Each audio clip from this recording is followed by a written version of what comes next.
ఈరోజు మీ అందరి కోసం ఒక పాతకాలం రెసిపీతో వచ్చాను. అదేంటంటే పెసలు కట్టు. మేమైతే దానికోసం బ్లాక్ ఇంకా గ్రీన్ పెసలు తీసుకున్నాం. మీకు ఏ పెసలు నచ్చితే ఆ పెసలు తీసుకోవచ్చు. గ్రీన్ అయినా తీసుకోవచ్చు, లేదంటే బ్లాక్ అయినా తీసుకోవచ్చు.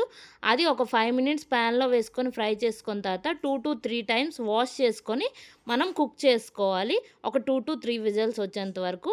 అది తీసుకొని స్మాష్ చేస్తే అది బాగా స్మాష్ అయితే అప్పుడు మనకి పెసలనేది కుక్ అయిపోయినట్టుగా.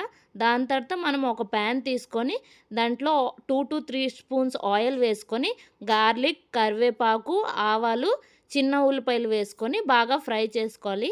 అదంతా బాగా ఫ్రై అయిన తర్వాత మనం ముందుగా ఒక మిక్సర్ జార్‌లో ఆనియన్స్, ఎండుమిరపకాయలు, జీలకర్ర వేసుకొని గ్రైండ్ చేసుకోవాలి. ఆ మిక్స్చర్ అనేది కూడా యాడ్ చేసుకొని ఒక 3 మినిట్స్ కుక్ చేసుకోవాలి.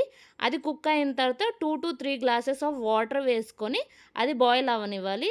దాంట్లో మనం డ్రమ్ స్టిక్ కూడా యాడ్ చేసుకోవాలి. డ్రమ్ స్టిక్ మనకు నచ్చినంత మనం యాడ్ చేసుకోవచ్చు. అలాగని మరీ ఎక్కువ క్వాంటిటీలో యాడ్ చేసుకోకూడదు. అది కూడా ఒక 2-3 మినిట్స్ కుక్ చేసిన తర్వాత మనం దాంట్లో 1 స్పూన్ సాల్ట్ వేసుకోవాలి. సాల్ట్ మేము 1 స్పూన్ వేసుకున్నాం. దాని తర్వాత టేస్ట్ చూసి ఇంకొంచెం వేసుకుంటాం. మీ టేస్ట్‌కి తగ్గట్టు మీరు సాల్ట్ అడ్జస్ట్ చేసుకోవచ్చు. దాని తర్వాత 2-3 డ్రై డ్రై మ్యాంగో వేసుకోండి మాడి బద్దలు. మీ టేస్ట్‌కి తగ్గట్టు మీరు వేసుకోవచ్చు. పులుపు చూసుకొని మీరు వేసుకోవచ్చు. ఎవరికి ఎక్కువ పులుపు తినాలనిపిస్తే వాళ్ళు ఎక్కువ వేసుకుంటారు. మేమైతే తక్కువ తింటాం కాబట్టి మేము 2 వేసుకున్నాం. దాని తర్వాత మనం ముందుగా కుక్ చేసి పెట్టుకున్న పెసలనేది యాడ్ చేసుకొని ఒక 1 మినిట్ కుక్ చేసుకున్న తర్వాత ఒక బౌల్‌లోకి రైస్ ఫ్లోర్ తీసుకొని దాంట్లో వాటర్ యాడ్ చేసుకొని బాగా మిక్స్ చేసుకోవాలి. ఆ రైస్ ఫ్లోర్ వాటర్ అనేది కూడా దీంట్లో యాడ్ చేసుకొని కుక్ చేసుకోవాలి.